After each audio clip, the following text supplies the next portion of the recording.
Bagaimana kalau kebebasan yang kamu rasakan hari ini sebenarnya hanya ilusi? Kamu bekerja, kamu dibayar, kamu menabung, tapi satu keputusan dari orang yang bahkan tidak kamu kenal bisa menghapus semua itu dalam sekejap. Ini bukan teori, ini adalah sistem. Dan semuanya dimulai saat manusia mempercayakan uangnya kepada bank. Dulu kekayaan itu nyata, emas di tangan, nilai yang tidak bisa dihapus. Lalu datang janji, selembar kertas yang katanya lebih aman, lebih praktis, lebih modern. Dan tanpa disadari, manusia menukar sesuatu yang nyata dengan sesuatu yang hanya bergantung pada kepercayaan. Dari situlah kekuasaan berubah bentuk, tidak lagi terlihat, tapi jauh lebih kuat.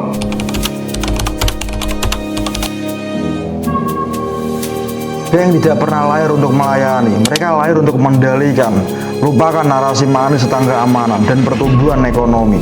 Kelahiran sistem perbankan bukan langkah menuju kebebasan, melainkan awal dari hilangnya kendali atas nilai yang kita miliki. Dulu kekayaan itu nyata, emas di tangan, perang di saku, nilai yang bisa disentuh, dijaga, dan dipertahankan. Lalu manusia menerima satu hal yang lebih berbahaya dari senjata, selembar kertas berisi janji, dan sejak saat itu segalanya berubah.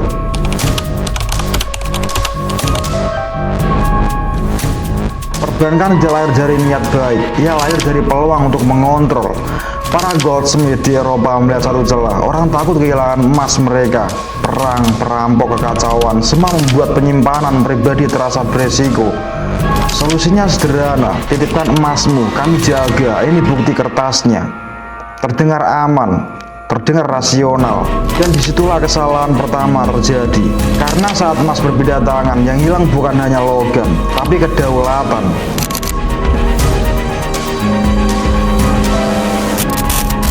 Para penjaga emas segera menyadari sesuatu, tidak semua orang akan mengambil emasnya bersamaan. Artinya, emas itu bisa dipinjamkan tanpa sepengetahuan pemiliknya. Dari satu peti emas, lahirlah banyak janji. Dari satu kepemilikan muncul banyak klaim.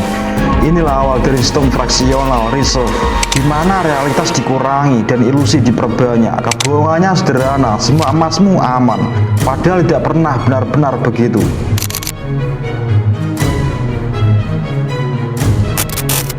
Saat kamu memegang emas, kamu memiliki. Saat kamu menyimpannya di bank, kamu meminta izin.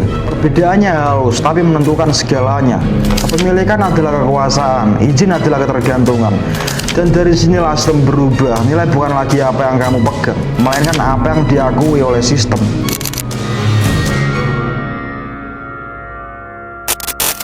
Dari bengkel emas kecil, sistem ini berkembang menjadi kekuatan besar. Bank mulai membiayai perdagangan, kerajaan, hingga perang. Mereka tidak perlu mengangkat senjata, cukup mengendalikan aliran uang.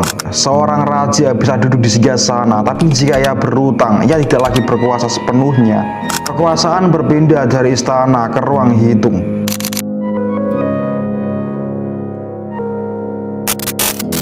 Sebelum sistem ini ada perang, dibatasi oleh emas yang dimiliki. Saat emas habis, perang berhenti. Tapi dengan sistem berbasis utang, perang bisa diperpanjang tanpa batas. Biayanya tidak lagi dibayar sekarang, tapi diwariskan ke generasi berikutnya. Inilah awal dari utang nasional, bukan kecelakaan, melainkan mekanisme.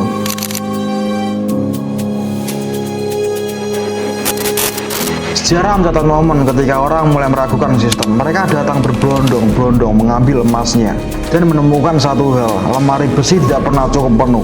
Bengeran bukan kecelakaan, itu konsekuensi alami dari sistem yang menjanjikan lebih dari yang dimiliki. Namun alih-alih runtuh, sistem ini justru berkembang karena ia belajar satu hal penting, mengendalikan kepercayaan lebih kuat daripada memiliki aset.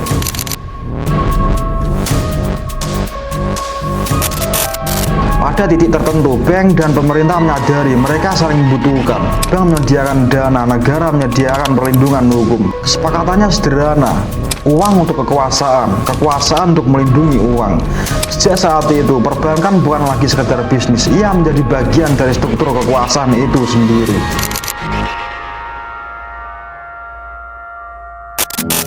Langkah terakhir adalah yang paling menentukan, meyakinkan manusia bahwa kertas lebih praktis daripada emas, dan manusia menerimanya.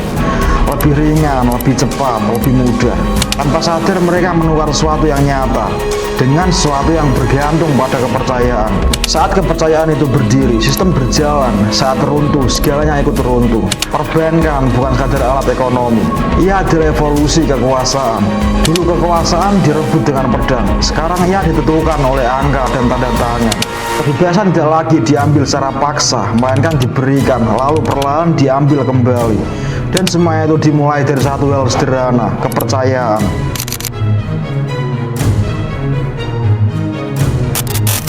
Kepercayaan itu rapuh, butuh waktu lama untuk dibangun, dan hanya satu momen untuk dihancurkan. Sistem perbankan memahami itu lebih cepat dari siapapun. Mereka tidak perlu menghancurkan kepercayaan secara keseluruhan, mereka hanya perlu mengarahkannya. Ketika kepercayaan pada pihak lain runtuh, mereka memastikan kepercayaan pada diri mereka tetap berdiri. Jika sebuah sistem saingan mulai diragukan, ia bisa dibuat tidak bernilai dalam semalam. Jika mata uang melemah, mereka hadir sebagai penyelamat, tentu dengan harga. Dan jika masyarakat mulai mempertanyakan sistem, aliran uang bisa dihentikan sampai kepatuhan kembali. Mereka tidak butuh tentara, cukup mengendalikan arus uang dan sebuah kota bisa lumpuh tanpa satu tembakan pun.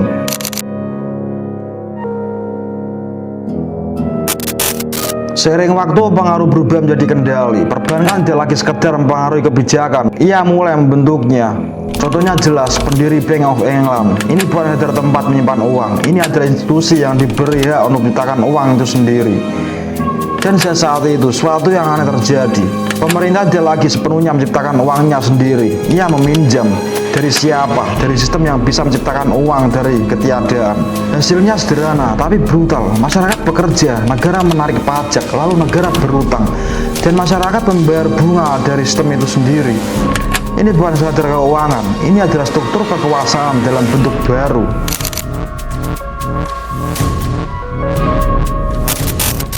Setiap perubahan selalu dibungkus dengan kata yang sama, kemajuan. Kertas disebut modern, sistem terpusat disebut efisien, utang disebut kebutuhan, dan manusia menerimanya. Karena kenyamanan selalu lebih mudah diterima daripada kontrol. Namun setiap kemudahan membawa konsekuensi, semakin mudah sistem, semakin besar ketergantungan.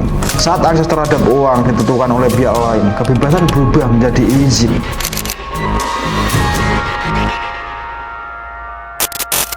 Kekuatan perbankan tidak membutuhkan wilayah, ia tidak butuh bendera, tidak butuh pasukan, cukup jaringan.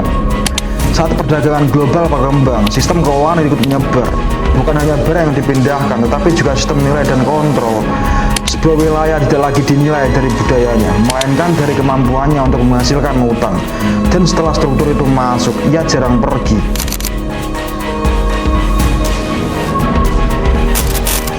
Dulu kekuasaan terlihat jelas, rantai dan penjaga. Sekarang ia tidak terlihat. Sebuah negara bisa tampak merdeka, memiliki pemerintahnya sendiri, bahkan simbol nasionalnya. Namun jika sistem keuangannya bergantung pada pihak luar, kedaulatannya hanya formalitas. Pemimpinnya bukan penguasa, melainkan pengelola kewajiban.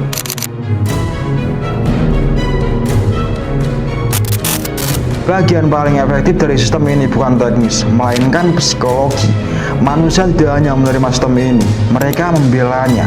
Mereka diyakinkan bahwa tanpa perbankan modern, ekonomi akan runtuh, gaji tidak akan dibayar, dan kehidupan akan berhenti.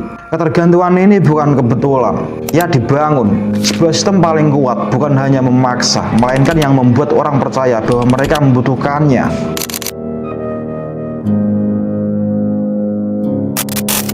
Ketika aliran uang dihentikan, segalanya berhenti.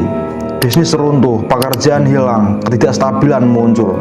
Dan di titik itu, solusi selalu datang dari sumber yang sama. Lebih banyak utang, lebih banyak kontrol. Siklus ini berulang, bukan karena kebetulan, tetapi karena ia bekerja.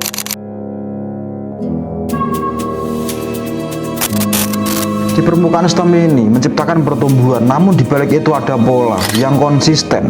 Negara tidak menjadi lebih kaya, mereka menjadi lebih terikat. Individu tidak menjadi lebih bebas, mereka menjadi lebih layak diberi kredit. Dari sistem ini, utang bukan kegagalan, ia adalah fondasi.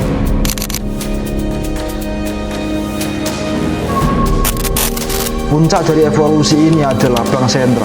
Ini bukan sekedar lembaga keuangan, ia adalah sumber uang itu sendiri. Dan seringkali ia berdiri independen, kata yang terdengar netral, namun berarti tidak sepenuhnya berada di bawah kendali publik.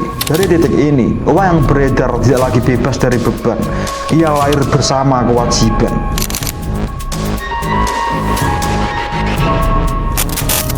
Seiring perkembangannya sistem, hukum ikut menyesuaikan, bukan untuk menghapus ketimpangan, tetapi untuk menjaga stabilitas sistem. Jika individu gagal membayar, konsekuensinya jelas, namun jika sistem gagal, ia diselamatkan. Perbedaannya mencerminkan prioritas.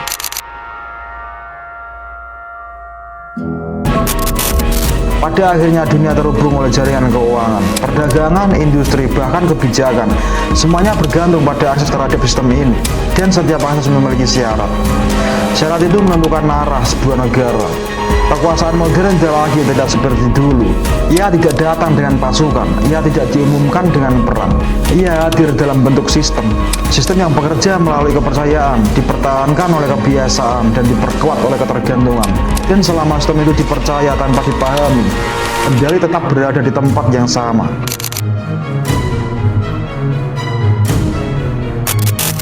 Hari ini rantai itu masih ada, hanya saja bentuknya berubah, bukan lagi besi, bukan lagi suara yang berisik saat bergerak. Ia hadir sebagai angka, sebagai tanda tangan, sebagai catatan di sistem yang tidak pernah benar-benar kamu kendalikan.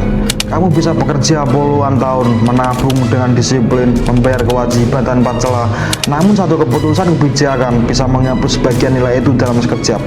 Bukan karena kamu gagal, tapi karena sistem menyesuaikan dirinya, bukan untukmu.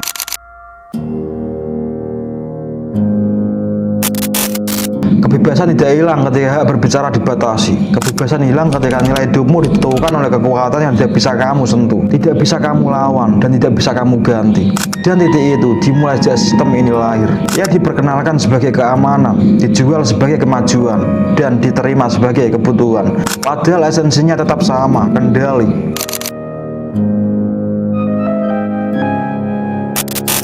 Di alam liar, predator menggunakan kekuatan. Di sistem modern, predator menggunakan aturan. Ia tidak mengejar, ia menunggu. Manusia datang sendiri, meminta pinjaman, mencari peluang, mengejar stabilitas. Sebuah tanda tangan, sebuah persetujuan. Dan sejak itu, hubungan berubah. Bukan lagi antara individu dan sistem, tapi antara pihak yang terikat dan pihak yang mengendalikan.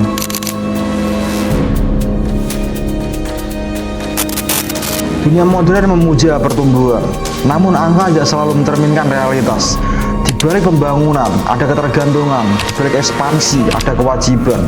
Pertumbuhan tetap terjadi, tetapi tidak selalu berarti kebebasan ikut tumbuh. Seringkali meningkat justru beban yang tidak terlihat.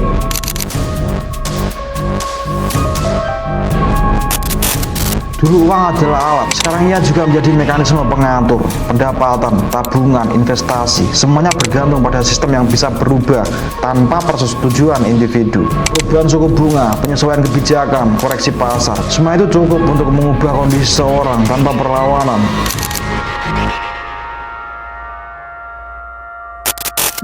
Sistem menawarkan satu hal, rasa aman. Namun keamanan itu memiliki syarat, yaitu kepercayaan penuh. Ketika sistem berjalan balik, ia terlihat stabil.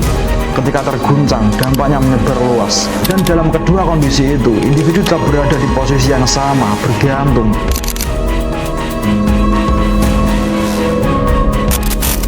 Kebebasan tidak hilang dalam satu kejadian besar. Ia berkurang sedikit demi sedikit melalui biaya, melalui kewajiban, melalui perubahan nilai yang tidak disadari, sampai pada satu titik. Yang tersisa bukan lagi kontrol, melainkan adaptasi. Kelahiran sistem ini bukan sekadar inovasi, ia adalah perubahan cara kekuasaan bekerja. Bukan melalui kekuatan terbuka, tetapi melalui struktur yang diterima. Tidak ada pasukan, tidak ada deklarasi perang, hanya kesepakatan, hanya sistem, hanya kepercayaan. Dan dari sana arah kendali bergeser secara perlahan tapi pasti. Hari ini kamu mungkin merasa bebas, kamu bisa bekerja, menghasilkan, bahkan merencanakan masa depan. Tapi pertanyaannya bukan itu. Pertanyaannya adalah, siapa yang benar-benar mengendalikan nilai dari semua yang kamu miliki? Jika jawabannya bukan kamu, maka kebebasan itu bukan milikmu. Kebebasan itu diambil dalam satu malam, ya dipindahkan perlahan sampai kamu tidak lagi menyadarinya. Dan mungkin itu sudah terjadi.